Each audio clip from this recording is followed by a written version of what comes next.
Praise the Lord. आप सबको जय मसीह की। और मैं तरुण और फिर से एक बार परमेश्वर के पवित्र और सामर्थी वचन को लेकर मैं आप सबके सामने उपस्थित हूं। प्रियो, आज का जो मेरा संदेश है वो खास तौर पे पवित्र आत्मा के एक वरदान के बारे में है। आत्माओं को पहचानना या आत्माओं को परखना। जी हाँ, इस संदेश के द्वारा मैं इसी वरदान के बारे में आपसे बात करने जा रहा हूं। आपने पवित्र आत्मा के वरदानों के बारे में पढ़ा होगा पहले कुरिन्थियों 12 अध्याय में, जहां पर 9 वरदानों के बारे में बात होती है। लेकिन मैं आपको बताना चाहता हूं, रोमियो 12 चैप्टर में जब आप 6 से लेकर 9 तक पढ़ेंगे तो वहां पर भी कुछ वरदानों के बारे में बात होती है। 7 वरदानों के बारे में बात होती है। जब आप इफिसियों उसका 4 अध्याय और 11 वचन को पढ़ेंगे तो वहां पर भी 5 वरदानों के बारे में, या मैं यूं कहूं कि जो 5 फोल्ड मिनिस्ट्री है उसके बारे में बात होती है। तो टोटल अगर आप देखेंगे तो 21 वरदान हैं पवित्र आत्मा की ओर से, और मैं समझता हूं कि इससे भी ज्यादा हैं, लेकिन मेंशन इतने किए गए हैं। सो इन सारे वरदानों में अगर हम देखेंगे तो अगर आप रोमियो 12 अध्याय के वरदानों को पढ़ेंगे तो वो इन द चर्च हैं, चर्च के अंदर के हैं। दान देना, सेवा करना, भविष्यवाणी करना, कुछ कुछ और। ओके, लेकिन जो इफिसियों 4 चैप्टर के 11 वचन में है वो ओवर द चर्च है। As a pastor, as a prophet, as a evangelist, teacher और अपोस्टल, वो ओवर द चर्च है। और जो रोमियो 12 अध्याय में है वो इन द चर्च है। लेकिन पहले कुरिन्थियों 12 चैप्टर में जो है वो थ्रू द चर्च है, चर्च के द्वारा। एक है चर्च के ऊपर एज अ लीडर, एक है चर्च के अंदर एक सेवक के रूप में, और एक है चर्च के द्वारा। तो जिन वरदानों के बारे में मैं बात करने जा रहा हूं आपसे वो है चर्च के द्वारा। और उन 9 वरदानों में से जो पहले कुरिन्थियों 12 अध्याय में पाए जाते हैं, मैं खास तौर पे एक वरदान के बारे में आपसे बात करने जा रहा हूं। आइए हम पहले इस वचन को पढ़ लेते हैं, जो कि पाया जाता है पहला कुरिन्थियों उसका 12 अध्याय उसके 7वें वचन से। लिखा है, किंतु सबको लाभ पहुंचाने के लिए हर एक को आत्मा का प्रकाश दिया जाता है, क्योंकि एक को आत्मा के द्वारा बुद्धि की बातें दी जाती हैं और दूसरे को उसी आत्मा के अनुसार ज्ञान की बातें। किसी को उसी आत्मा से विश्वास और किसी को उसी आत्मा के से चंगा करने का वरदान दिया जाता है। फिर किसी को सामर्थ के काम करने की शक्ति, और किसी को भविष्यवाणी की, और किसी को आत्माओं की परख, और किसी को अनेक प्रकार की भाषा, और किसी को भाषाओं का अर्थ बताना। और प्रिय, यहां पर हम पवित्र आत्मा के 9 वरदानों के बारे में बात करते हैं। लेकिन इन 9 वरदानों के बारे में हम जब कलीसिया में देखते हैं तो इन 9 वरदानों के बारे में बात नहीं होती है। हम हमेशा हीलिंग, मिरेकल्स, प्रोफेसी, इन 3 वरदानों के बारे में अक्सर हम सुनते हैं कि भविष्यवाणी हो रही है, चंगाई हो रही है, या कुछ मिरेकल हो रहे हैं, हीलिंग हो रही है, या कुछ अद्भुत काम हो रहे हैं कलीसिया के द्वारा। लेकिन आत्माओं को परखना, आत्मा को पहचानना, इस वरदान के बारे में बहुत कम बात होती है। मैं यहां तक कि मैं यूं कहूं कि मैंने कभी सुना नहीं है इसके ऊपर प्रचार। लेकिन पिछले दिनों में परमेश्वर ने मेरे मन को उत्साहित किया कि मैं इसके बारे में एक संदेश आप सब तक पहुंचाऊं। और मैं आपको बताना चाहता हूं कि अगर आप इस संदेश को समझ गए या आप इस वरदान को समझ गए तो आपके लिए 5 चीजें बहुत आसान हो जाएंगी। वो मैं आपको बताऊंगा। 5 बातें बहुत आसान हो जाएंगी। आत्माओं को परखना। अगर आप पहले यूहन्ना के 4 अध्याय के पहले वचन में पढ़ेंगे तो देखेंगे कि यूहन्ना इस बात को कहता है। पहला यूहन्ना उसका 4 अध्याय उसका पहला वचन लिखा है, हे प्रियो, हर एक आत्मा की प्रतीति ना करो, वरन आत्माओं को परखो कि वे परमेश्वर की ओर से हैं कि नहीं, क्योंकि बहुत से झूठे भविष्यद्वक्ता जगत में निकल खड़े हुए हैं। यस, परमेश्वर का वचन हमें बताना चाहता है कि हम प्रियो आत्माओं को परखना सीखें, आत्माओं को समझना सीखें कि जो व्यक्ति मेरे सामने है, जो प्रचार मैं सुन रहा हूं, जो वर्शिप कर रहा है, या जो प्रोफेसी दे रहा है, या मैं कहीं पर भी हूं, इवन अगर आपको दुष्ट आत्माओं को निकालना है, अगर आपको चंगाई के लिए प्रार्थना करनी है, मैं आपको बताना चाहता हूं, अगर इस वरदान को आपने पा लिया या इस वरदान को आप समझ गए, या ये वरदान आत्माओं को परखने का वरदान आपके आत्मा में एक्टिवेट हो गया, मैं आपको बोलना चाहता हूं आपके लिए बाकी सब चीजें बहुत इजी हो जाएंगी, बहुत इजी हो जाएंगी। जैसे कि पहली चीज मैं आपके सामने रखना चाहता हूं, casting out the evil spirit, दुष्ट आत्माओं को निकालना।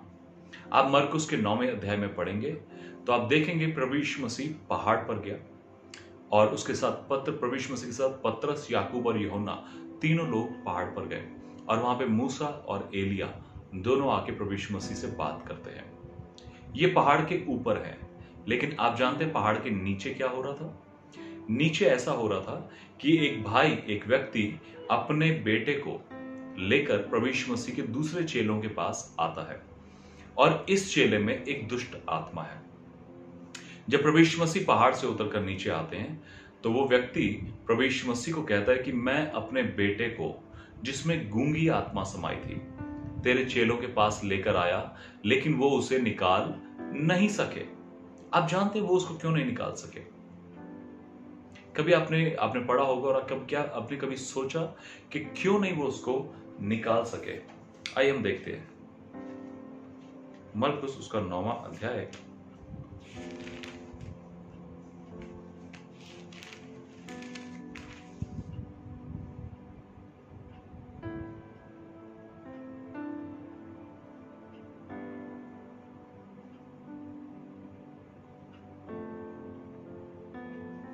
उसके 18 वचन में देखिए, 17 वचन से मैं आपके लिए पढ़ता हूं। लिखा है, भीड़ में से एक ने उसे उत्तर दिया, हे गुरु, मैं अपने पुत्र को, जिसमें गूंगी आत्मा समाई है, तेरे पास लाया था। जहां कहीं वह उसे पकड़ती है वहीं पटक देती है और वह मुंह में फेन भर लाता है और दांत पीसता और सूखता जाता है। मैंने तेरे चेलों से कहा कि वे उसे निकाल दे, परंतु वे निकाल ना सके। आप जानते हो वो उसे क्यों नहीं निकाल सके? उसके पीछे बहुत बड़ा रीजन था, क्योंकि वो उसको पहचान नहीं सके। They could not discern that spirit, वो उसको पहचान नहीं सके। जबकि वो व्यक्ति खुद इस बात को कहता है कि उसमें गूंगी आत्मा समाई है।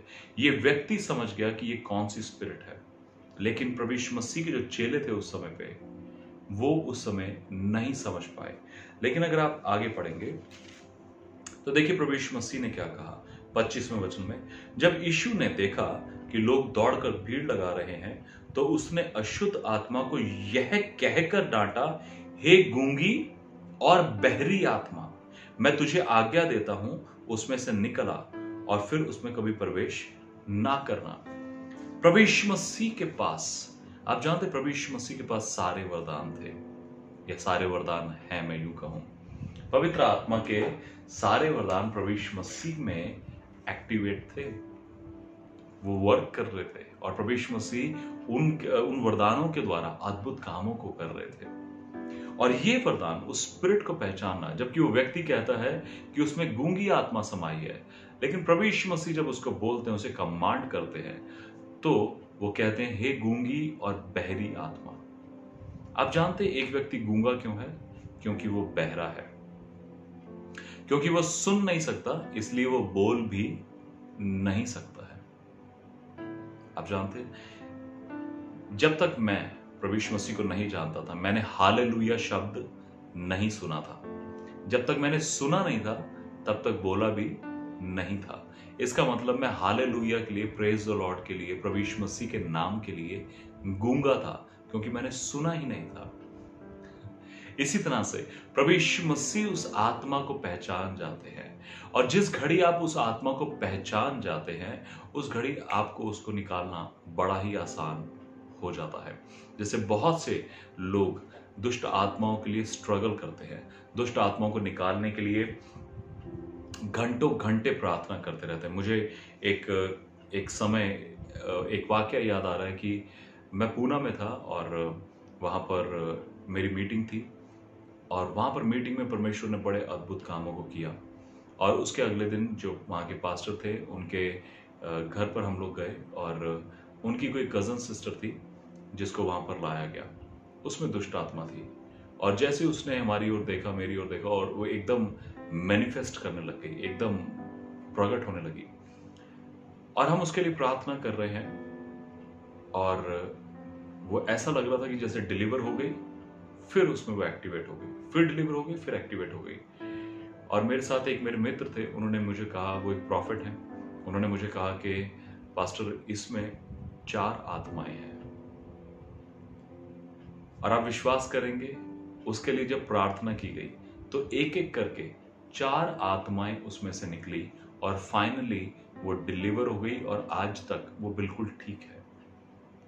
ऐसा वाक्य कई बार मेरे सामने आया है।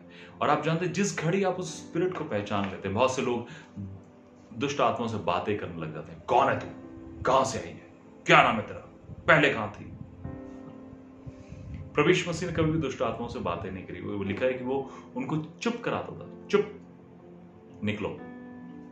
हमने उसका इंटरव्यू नहीं लेना है, आपने उसको पहचानना है। कुछ लोग दुष्ट आत्माओं का इंटरव्यू लेने लगते हैं, पहले कहा थी, सारी डिटेल, क्या करना है उसका। लेकिन आपको उस समय दुष्ट आत्माओं को पहचानना है। एक वाक्य मेरे सामने आया कि एक बहन मेरे सामने थी, और परमेश्वर ने मुझे बहुत साफ तौर पे बताया कि उसमें व्यभिचार का आत्मा है। जिस घड़ी में उस आत्मा को पहचान पाया, मैंने एक कमांड किया और वो स्पिरिट बाहर। आप जब आत्माओं को परखने का वरदान आपके जीवन में एक्टिवेट होगा, या आप उसमें मूव करेंगे, आपके लिए बड़ा आसान हो जाएगा। आप पहचान जाएंगे। मान लीजिए उस आत्मा का नाम ए है, ए, ठीक है, ए फॉर एप्पल, ए नाम रख रहा हूं। लेकिन आप कमांड कर रहे हैं यीशु मसीह के नाम से, बी निकल जाओ, सी निकल जाओ, डी निकल जाओ, वो कोई रिस्पॉन्ड नहीं करेगी। बहुत बार दुष्ट आत्माएं अंदर ही लोगों में चुपचाप बैठ जाती हैं, और पास्टर जी को लगता है वाओ डिलीवरेंस हो गया, लेकिन 2 दिन के बाद, 3 दिन के बाद फिर से वो मैनिफेस्टेशन शुरू होता है, क्योंकि वो पहचान नहीं पाए कि वो ए है। जिस घड़ी आप उस कमांड से कमांड करेंगे, ए यीशु के नाम से निकलो, निकल जाएगा, और वो बंदा स्वतंत्र हो जाएगा। अगर आपके पास ये वरदान है आत्माओं को परखने का, तो आपके लिए दुष्ट आत्माओं को निकालना बड़ा आसान होगा। लेकिन अगर आपके पास नहीं है, आप प्रार्थना करिए, आप कहें परमेश्वर से, प्रभु मैं चाहता हूं, या मैं चाहती हूं कि प्रभु मैं स्पिरिट्स को डिजर्न कर सकूं, पहचान सकूं, परख सकूं, ये है क्या। बातें तो बड़ी मीठी मीठी कर रहा है, लेकिन है क्या, कौन है इसके पीछे, उस स्पिरिट को पहचान सकूं। ओके, पहली चीज, आप दुष्ट आत्माओं को बड़े आराम से निकाल सकेंगे। दूसरी चीज, हीलिंग, चंगाई देना और भी आसान हो जाएगा। कैसे? आप मत्ती के 9वें चैप्टर में पढ़ेंगे। मत्ती के 9वें चैप्टर में एक ऐसा वाक्य है जहां पर प्रभु यीशु मसीह एक घर में प्रचार कर रहे थे। पहले वचन से अगर आप पढ़ेंगे तो एक घर में प्रचार कर रहे थे, और वहां पर कुछ लोग आए एक लकवे के रोगी को लेकर। वो लकवे के रोगी को लेकर आए, और रहने, अंदर घुसने की जगह नहीं थी, पूरा भरा हुआ था लोगों से। तो उन्होंने ऊपर से खरपैर हटाया, और वो वहां से उन्होंने उसको उतारा जमीन पर। और जब प्रभु यीशु मसीह ने उस लकवे के रोगी को देखा, तो प्रभु यीशु मसीह ने क्या बोला? हे लकवे, उसमें से निकल जाओ। नहीं। हे लकवे की दुष्ट आत्मा, उसमें से निकल जाओ। नहीं। प्रभु यीशु मसीह ने इस बात को पहचाना कि इसका जो लकवा है, इसका जो रोग है, उसके पीछे एक कारण है, और वो कारण क्या है? उसका पाप। तो प्रभु यीशु मसीह ने ना तो किसी आत्मा को दुत्कारा, ना ही किसी बीमारी को डांटा। प्रभु यीशु मसीह ने कहा, हे पुत्र, तेरे पाप क्षमा हुए। और जैसे ही उसको ये बात बोली गई, वो उसी घड़ी प्रभु यीशु मसीह ने जब कहा कि उठ और चल फिर, वो ठीक हो गया। आपको पहचानना है। हम अक्सर बीमारियों के लिए, दूसरी चीजों के लिए बस धड़ल्ले से प्रार्थना करना शुरू करते हैं। ये बादशाह, अच्छा है प्रार्थना करना, लेकिन जिस घड़ी आप पहचान जाएंगे वो बीमारी है तो क्यों है, उस बीमारी के पीछे कारण क्या है, उस रूट कॉज को, उसकी जड़ को जिस समय पहचान गए आप, वो बीमारी को निकालना, या बीमारी को कमांड करना, या उस इविल स्पिरिट को निकालना आपके लिए बहुत ही आसान हो जाएगा, और सामने वाला व्यक्ति चंगाई पा जाएगा। आमेन, हालेलुया। कई बार लोगों के जीवन में बीमारियां अनाज्ञाकारिता की तरफ से रहती हैं। कुछ लोगों के जीवन में बीमारियां व्यभिचार की वजह से रहती है। कुछ लोगों के जीवन में जो बीमारियां हैं वो माफ ना करने की वजह से रहती है। जरूरी नहीं है कि हम हर बार बीमारी के लिए प्रार्थना करें। हम परमेश्वर से उस मोमेंट में पूछेंगे, प्रभु ये है क्यों? और परमेश्वर कभी कभी बताएगा कि इसने माफ नहीं किया है किसी को, और जिस घड़ी वो व्यक्ति उस दूसरे व्यक्ति को माफ करेगा, छुटकारा हो जाएगा। जिस घड़ी वो व्यक्ति दूसरे व्यक्ति के लिए जो भी उसके मन में कड़वाहट है उसे निकाल देगा, उसका छुटकारा हो जाएगा। जिस घड़ी वो व्यक्ति आज्ञाकारिता में आ जाएगा, सबमिशन में आ जाएगा, या अपने घमंड को छोड़कर नम्र हो जाएगा, वो छुटकारा पा जाएगा। तो आपको उस चीज को पहचानना है, और उसके लिए आपको ये वरदान की बहुत जरूरत है। फिर तीसरी चीज, फेक क्रिश्चियंस, झूठे मसीहों को पहचान पाएंगे। झूठे मसीहों को पहचान, आप कहेंगे झूठे मसीह? जी हां, आप झूठे मसीहों को पहचान पाएंगे, जो भेड़ की खाल में भेड़िए है, जो दिखने में मसीह हैं लेकिन अंदर से उनका जो जीवन है वो भेड़िए की तरह है। अंदर से जो उनका जीवन में है व्यभिचार है, कपट है, बुराइयां है, चालाकी है, दूसरों को धोखा देना है, दूसरों की निंदा और चुगली करना है। आप उन लोगों को आराम से पहचान जाएंगे, परख जाएंगे। आप जानते हैं, जब यूहन्ना पहले अध्याय में जब आप पढ़ेंगे 29 वचन से, तो वहां पर लिखा है कि जब प्रभु यीशु मसीह जा रहा था और यूहन्ना बपतिस्मा देने वाला वहां पे पानी में बपतिस्मा दे रहा था, और अचानक यूहन्ना बपतिस्मा देने वाले ने कहा, वो देखो परमेश्वर का मेमना जो जगत के पाप को उठा ले जाता है। वो उसको पहचान सका। एक पवित्र आत्मा से भरा हुआ व्यक्ति दूसरे व्यक्ति को जो पवित्र आत्मा से भरा हुआ है इजीली पहचान सकता है। इसी तरह से अगर आपके अंदर वो वरदान है तो आप ये भी पहचान जाएंगे कि सामने वाला व्यक्ति किस नेचर का है, किस स्वभाव का है। आपकी बातें ही मैच नहीं करेंगी, आपकी बातें ही सिमिलर नहीं होंगी।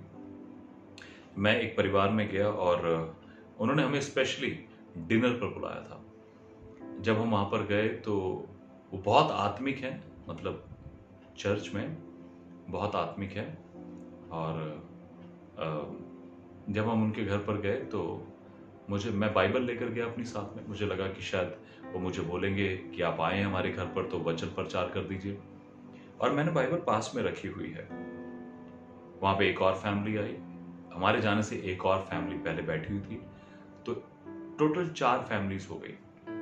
जब चारों फैमिली वहां पर हो गई तो मैं और मेरा परिवार चुपचाप बैठे हैं, लेकिन बाकी लोग फुटबॉल मैच की बात कर रहे हैं और डॉग्स के वैक्सीनेशन की या उनके ट्रीटमेंट की बातें चल रही हैं। तो मुझे लगा कि चलो अभी आए हैं, थोड़ा पानी शानी पीते पीते शायद बातें बदल जाएंगी, लेकिन उनकी बातें वहीं पर रही।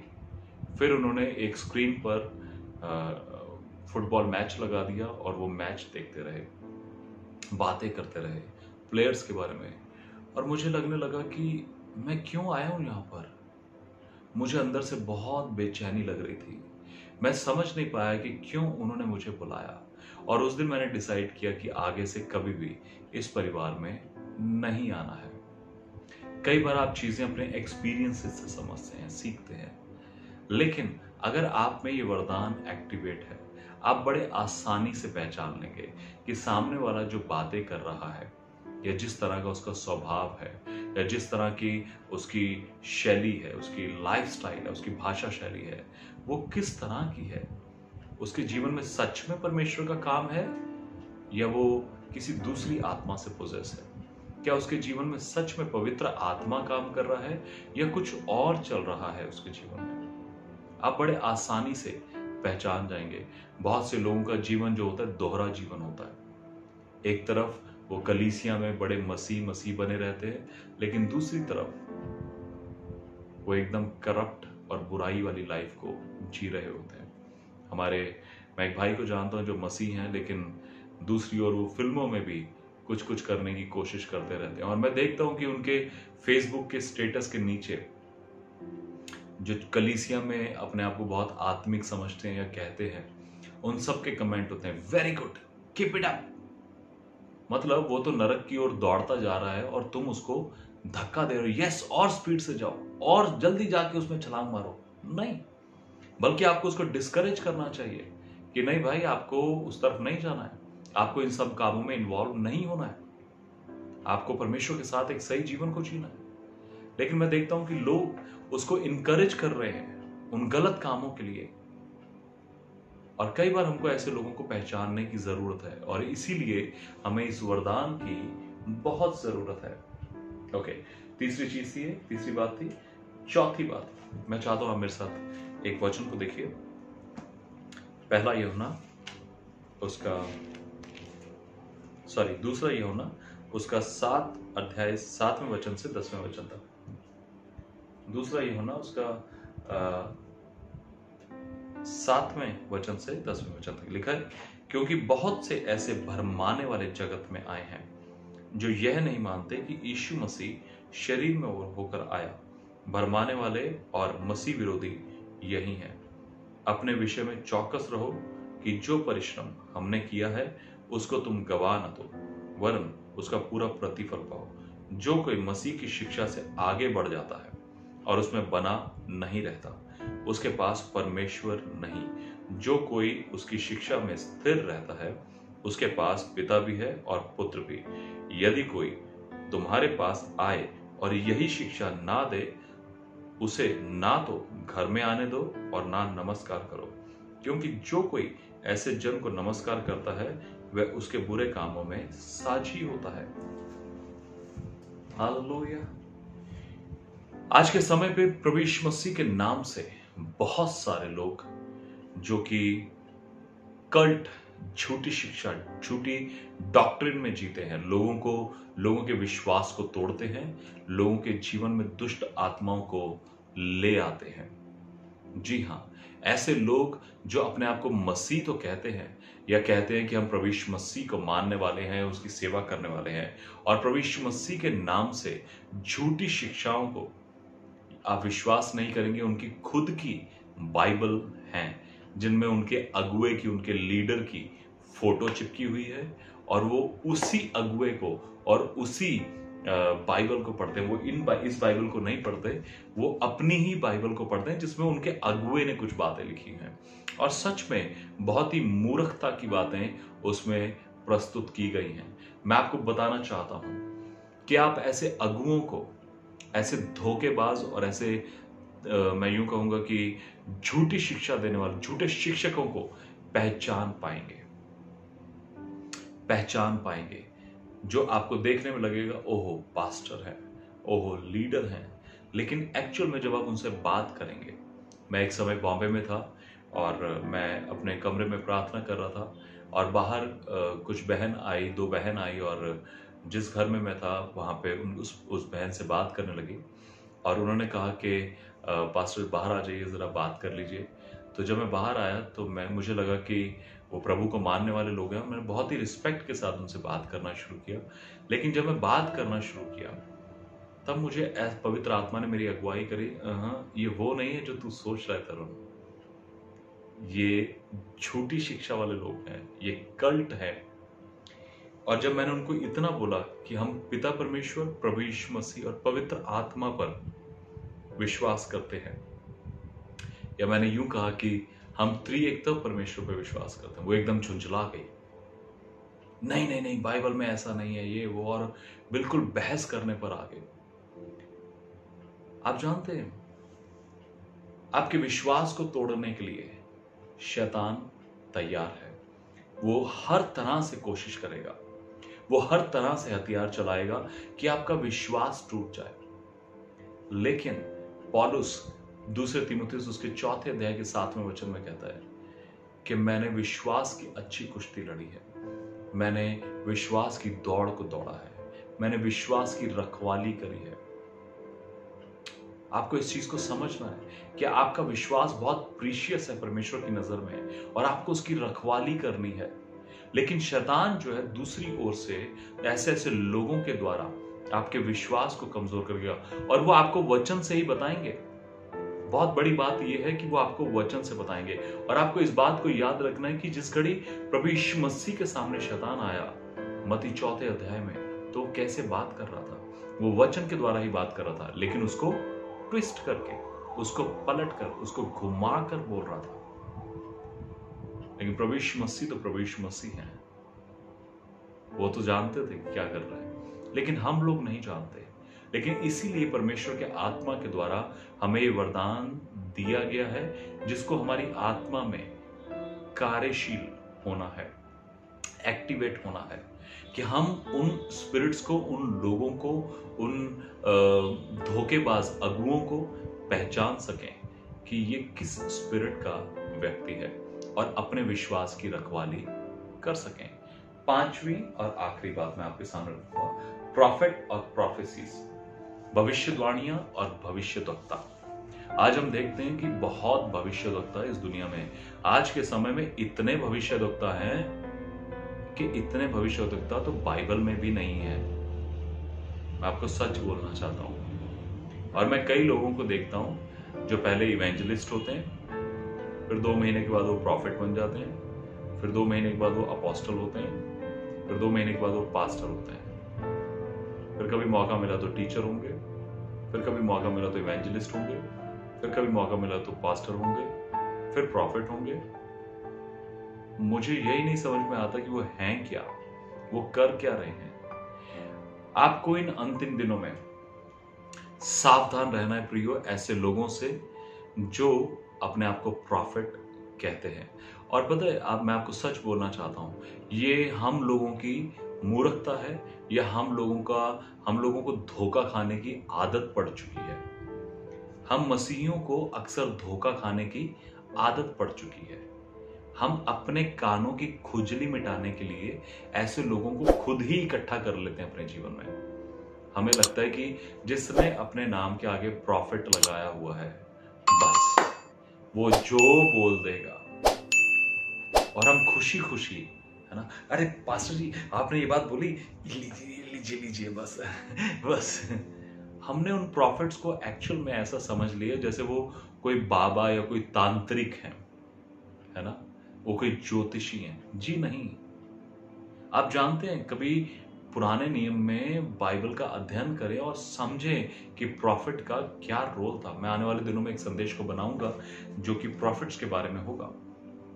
मैं आपको सच बोलना चाहता हूं, मुझे इनसे कोई नफरत या कोई एलर्जी नहीं है, लेकिन झूठे लोगों से मुझे बहुत घृणा, या मैं यूं कहूं कि मुझे बड़ा दुख होता है ऐसे लोगों को देखकर जो मसीहियत को बदनाम करते हैं और अपने आप को प्रॉफिट बताकर लोगों से पैसा ऐंठते हैं, या झूठी झूठी भविष्यवाणियां करते हैं। और परमेश्वर मुझे बता रहा है कि आप इंडिया से बाहर उस कंट्री में जा रहे। क्यों भाई, क्यों उस कंट्री में क्यों जा रहे? बता, क्यों जा रहे?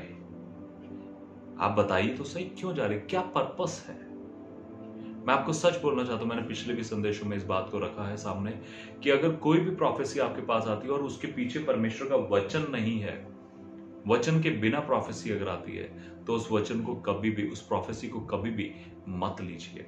अगर कोई भी आपके बारे में प्रोफेसी देता है, प्रॉफिटिक वर्ड देता है, तो उसको बस अंधों की तरह आंखें बंद करके ले मत लीजिए। आहा ऐसा होने जा रहा है, ऐसा मत कर लीजिए प्लीज, वो कभी भी पूरी नहीं होगी। परमेश्वर मुझे दिखा रहा है वो आपको घर देने जा रहा है। ओके, थैंक यू प्रभु, आप मुझे घर देने जा रहे हैं, मैं रिसीव करता हूं उसको, लेकिन किस वचन के आधार पर देने जा रहे हैं मुझे ये भी बताइए। इस वचन से बताइए कि कहां पर परमेश्वर ने, कौन से वचन से आपको ये बात प्रकट करी कि परमेश्वर मुझे घर देने जा रहा है, मुझे कार देने जा रहा है, मुझे विदेश लेकर जा रहा है। अभी तो मैं वहां से यहां इस शहर में आकर सेवा करना शुरू किया, अभी मुझे यहां से परमेश्वर विदेश लेकर जा रहा है। तो इस देश में जो 130 करोड़ हैं, उनको यीशु मसीह की जरूरत नहीं है क्या? बहुत सावधान रहिए प्रियो, अपने बच्चों के लिए, अपने पति अपनी पत्नी के लिए। अगर आप एक सेवक हैं, प्रभु यीशु मसीह की सेवा करते हैं, तो ऐसी प्रोफेसी से, ऐसी भविष्यवाणियों से बहुत सावधान रहिए, क्योंकि अगर किसी भी पास्टर या किसी भी परमेश्वर के जन को जो सच में ऐसी बातें सुनना पसंद करता है, ये बातें बोली जाए तो उनको लगता है वाह। मुझे याद है मैं पंजाब में था और वहाँ पर कुछ लोग एक एक शहर से आए,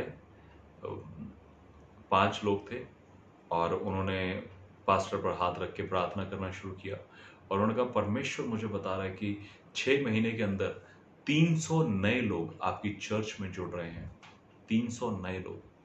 लेकिन मैं आपको सच बताऊं, पहले महीने में आधा चर्च खाली हो गया। लोग आने की बजाय लोग वहां से चले गए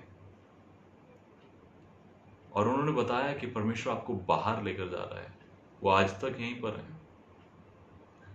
सो ऐसे झूठे लोगों को, झूठे भविष्यवक्ताओं, झूठे प्रोफेसी को पहचानने के लिए आपको पवित्र आत्मा का ये वरदान होना बहुत जरूरी है। नहीं तो आप धोखे में रह जाएंगे, आप फेल हो जाएंगे, आपका विश्वास टूट जाएगा, आप कमजोर हो जाएंगे और आप दूसरों की बहकी हुई बातों में आकर खुद बहक जाएंगे और आपका विश्वास जाता रहेगा। और इस संदेश को बनाने का उद्देश्य मेरा प्रियो यही है कि आपकी आंखें खुल सके, आप समझ सके और दूसरी ओर आप परमेश्वर से प्रार्थना कर सके कि प्रभु ये वरदान मेरे जीवन में एक्टिवेट हो। मैं चाहती हूं प्रभु कि मैं आत्माओं को पहचानूं।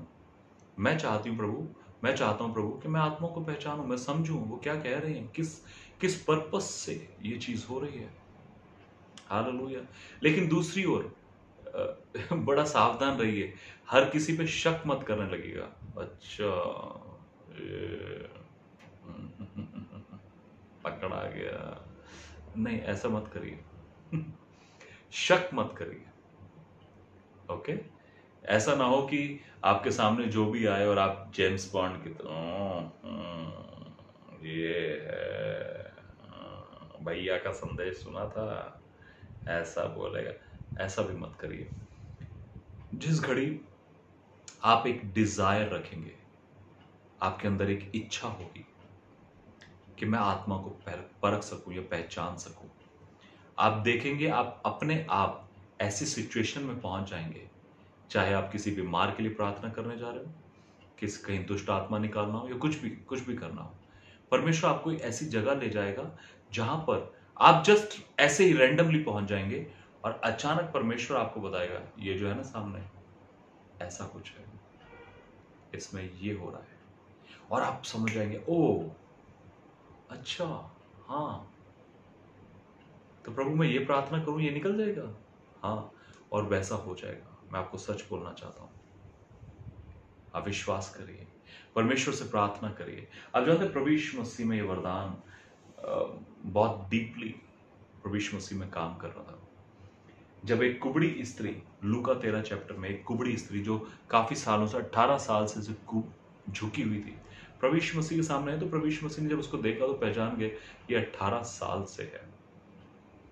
जक्कई जब पेड़ के ऊपर चढ़ा हुआ था, किसने प्रभु यीशु मसीह को बताया वो जक्कई है? ए प्रभु यीशु मसीह वो जक्कई ऊपर, किसी ने नहीं बताया। प्रभु यीशु मसीह ने देखा, जक्कई नीचे आ जा, एक बार में पहचान लिया। हालेलुया।